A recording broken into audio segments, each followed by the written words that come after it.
in today's video, I'm going to show you how you can search formulas in Q&A. Watch the video till the end so that you'll be able to do the following activities by yourself. Before moving on to the video, make sure you like this video and subscribe to our channel. Okay, now let's move straight into the video. Open your Q&A app, which can be downloaded through App Store.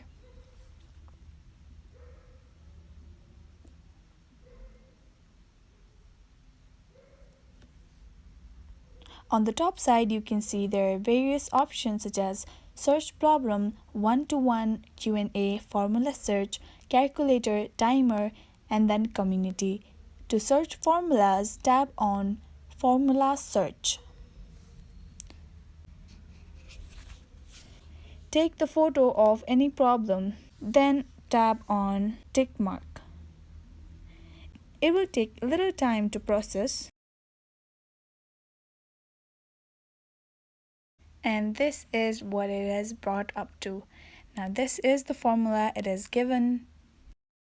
You can also see the solving process of it. And that is how you search formulas in this app.